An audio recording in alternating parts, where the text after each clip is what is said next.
Hello मेरे प्यारे बच्चों, आप सभी का एक बार फिर से मैं स्वागत करता हूं। प्यारे बच्चे, आज मैं एक नया लेक्चर लेके आया हूं जो बहुत ही इंपॉर्टेंट है और वह क्वेश्चन 4 नंबर में आता है। तो क्लास 12 के लिए लाया हूं प्रथम कोटि की अवक्रिया के लिए समाकलित वेग समीकरण। प्यारे बच्चों, ये जान लीजिए कि ये जो है आपका 4 नंबर फिक्स है, इस बार आने वाला भी है। प्रथम कोटि की अवक्रिया के लिए समाकलित वेग समीकरण क्या है। पहले तो मैं ये जानेंगे प्रथम कोटि की अवक्रिया क्या है, प्रथम कोटि की अवक्रिया किसे कहते हैं। तो आप लोग जानते रहिए, ऐसी रासायनिक अवक्रिया जो अभिकारक के सांद्रता के केवल एक घात पर निर्भर करता है, उसी को ही क्या कहते हैं, प्रथम कोटि की अवक्रिया कहते हैं। तो प्यारे बच्चों, पहले ध्यान दीजिए, प्रथम कोटि की अवक्रिया के लिए मान लीजिए कोई रिएक्शन है R इक्वल टू, एक मिनट, ये आप देखिए मैं कह रहा हूं एक रिएक्शन R और आपका जो प्रोडक्ट बनेगा P। कोई रासायनिक अवक्रिया है, ये R इक्वल टू P है। तो आप ये बताइए, तो प्रथम कोटि की अवक्रिया के लिए समाकलित वेग समीकरण क्या होता है। माना कोई अवक्रिया है R equal to P, R आपका रिएक्टेंट है, P आपका प्रोडक्ट है। तो हम लोग जानते हैं रेट ऑफ रिएक्शन, इकाई समय में अभिकारकों या उत्पादों के सांद्रता में होने वाले परिवर्तन को ही अवक्रिया की दर कहते हैं। तो प्यारे बच्चों, आप लोग जानते हैं वेग समीकरण क्या होता है, R जिसे कहते हैं आपका क्या होगा, rate of change of reactant with respect to time, dt। ठीक है, इससे हम क्या लिख सकते हैं, ये आपका अभिकारक के सांद्रता के केवल एक घात पर क्या करता है, निर्भर करता है। तो प्यारे बच्चों, हम rate of reaction dr upon dt equal to k into r लिख सकते हैं।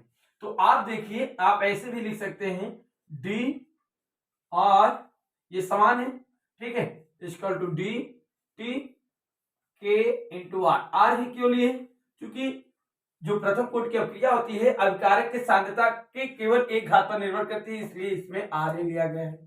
प्यारे बच्चों, यहाँ पे ध्यान दीजिए, यहाँ पे डी ले लीजिए और आर ले लीजिए, ये जो आर है नीचे ला दीजिए, ठीक है, और ये टी ऊपर लेके जाइए, तिरिया का गुणा करेंगे डी टी, और ये माइनस है, माइनस लगा दीजिए, ठीक है ना।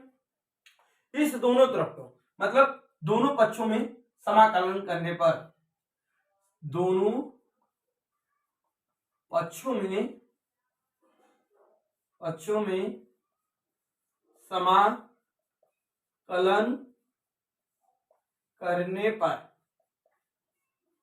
दोनों तरफ आप क्या कर दीजिए, समाकलन। जब डी आर बाई आर का हम समाकलन करेंगे तो यल एन आएगा, नेचुरल लॉग आता है।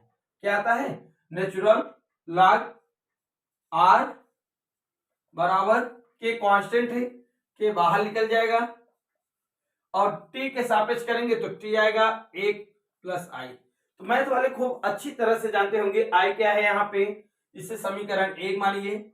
आई जो आपका है समाकलन स्थिरांक, इसमें जो आई बना हुआ है समाकलन स्थिरांक है, समाकलन स्थिरांक, ठीक है, ये आपका क्या हो गया, समाकलन स्थिरांक है।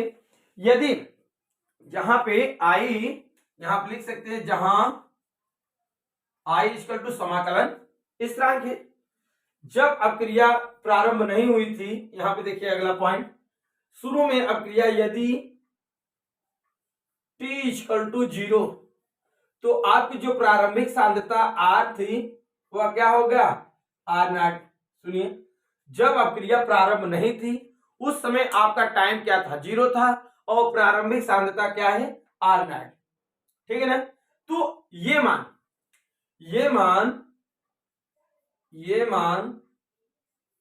समीकरण 1 में रखने पर, बच्चों पहले ध्यान से सुनिए, जिससे आपका R इक्वल टू P है, जब अवक्रिया प्रारंभ नहीं हुई थी, टाइम 0 था, तो आपका जो ये R था उस समय क्या है, R0 थी। तो यही बात रखे हैं, यदि t equal to 0 comma R equal to R not. कब? इस इनिशियल प्रारंभिक स्टेज में, जब अभिक्रिया शुरू नहीं हुई थी, तो आपका जो रिएक्टेंट था उसकी मात्रा आर नॉट हम माने थे। तो ये जो मान समीकरण 1 में रखिए, यहाँ पे नेचुरल लॉग जिसे ln r, यहाँ पे देखिए k गुणते t का मान हम क्या रखेंगे 0, और यहाँ पे क्या है प्लस i रख देंगे। यहाँ पे देखिए r के स्थान पे, इस r के स्थान पे हम क्या माने आर नॉट मान लीजिए। ln यहाँ देखिए ln है, ये आपका आर नॉट, ये प्रारंभिक सांद्रता है अर्धकारक की, ये तो 0 हो जाएगा, बचेगा i। ठीक है, इसे समीकरण 2 मान लीजिए। समीकरण 2 का मान समीकरण 1 में रखने पर ये i आया है ना, i का मान इसमें रखेंगे। समीकरण 2 का मान, समीकरण 2 का मान या i का मान सीधा बोल दीजिए, i का मान, i का मान समीकरण 2 में रखने पर, समीकरण 1 में रखने पर, क्योंकि i का मान किस में रखेंगे समीकरण 1 में रखने पर, ये जो i का मान आया है बच्चों इसमें रखेंगे ln एक्टोमासाफार, आप देख रहे हैं बराबर माइनस के इंटू टी, आई प्लस है, प्लस रखेंगे, आई का स्थान पे क्या रखेंगे ln r, ये आपका नॉट है, आर नॉट रख दें। प्यारे फ्रेंड्स, यहां तक समझ में आया? इसके आगे देखिए बच्चों, ऐसा करते केटी को इस तरफ ले आते रहे हैं और ln r को उस तरफ ले, जब केटी को इस तरफ लाएंगे केटी बराबर ये ln r है, ln r नॉट है, ये उस तरफ जाएगा माइनस ln r हो जाएगा।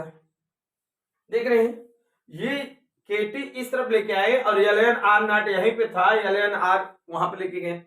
आप लोग एक चीज जानते होंगे, log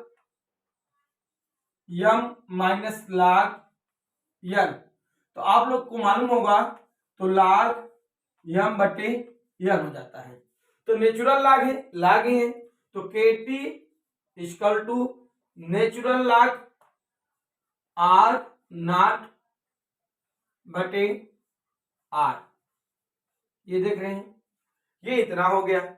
उसके बाद देखिए हम क्या करते हैं, हमें नेचुरल लॉग में जब हम न्यूमेरिक इतना भी कर सकते हैं आप लोग, लेकिन इतना भी कर सकते हैं, लेकिन आप जब न्यूमेरिकल करेंगे तो न्यूमेरिकल में ये नहीं पूछेगा। तो नेचुरल लॉग को बदलने के लिए आप लोग यहाँ पे देखिए, नेचुरल लॉग को बदलने के लिए तीसरी स्टेप देखिए, नेचुरल लॉग को बदलने के लिए आप देखिए जहां पे ln है, ln को अगर नेचुरल लॉग में बदलना है 2.303 log बेस 10, ln के स्थान पे आप ये रखेंगे, अगर log में चेंज करना है तो kt इक्वल टू ln के स्थान पे हम क्या रखेंगे 2.303 log बेस 10, उसके बाद ये r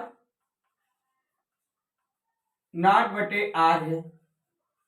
प्यारे फ्रेंड्स, ये आप यहां से के रोक लीजिए, तो आप करेंगे 2.303 बटे T log base 10 r not बटे r, ये आपका समाकलित समीकरण हो गया।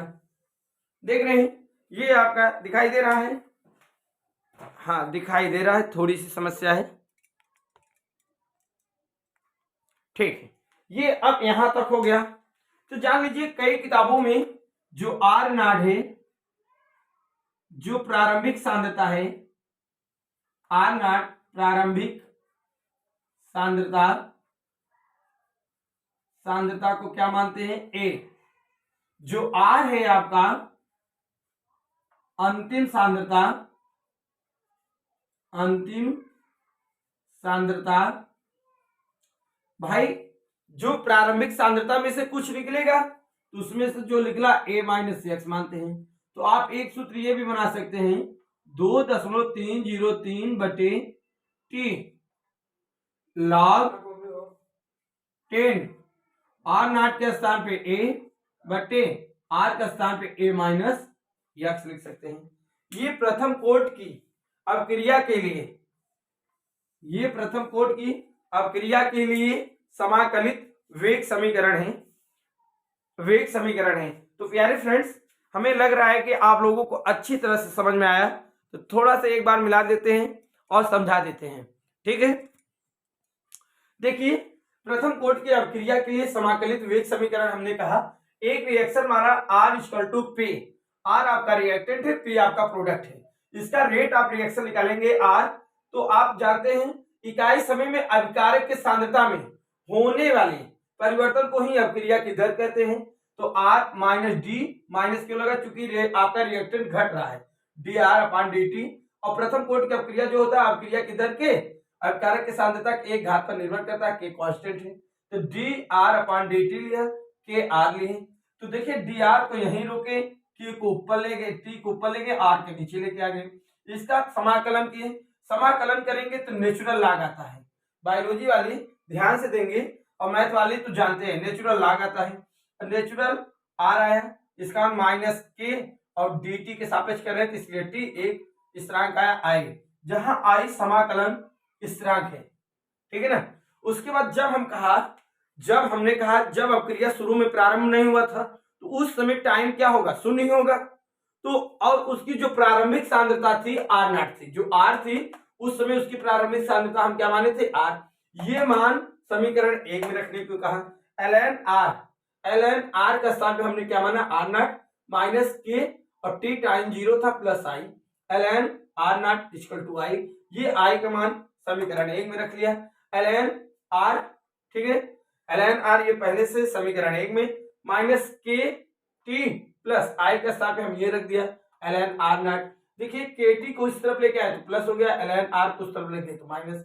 log m minus log n का एक सूत्र होता है तो बटे में हो जाता है, के T ln r not upon r।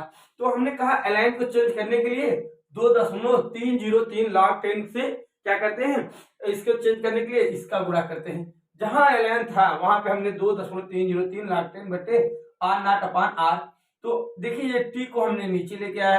आप आइए, हमने बताया आर नॉट जो था प्रारंभिक सांद्रता ए से भी व्यक्त करते हैं, आर नॉट जो अंतिम सांद्रता है ए माइनस एक्स। तो जहां आर नॉट था वहां ए log 10 ए माइनस एक्स। यही आपका समाकलित प्रथम कोट की अपक्रिया के लिए समाकलित वेग स्थिरांक है। ये मैंने वेग समीकरण, समाकलित वेग समीकरण लिखा। बच्चों यदि आप लोगों को समझ में आया हो तो वीडियो को लाइक कीजिए, चैनल को सब्सक्राइब कीजिए। जय हिंद, जय भारत।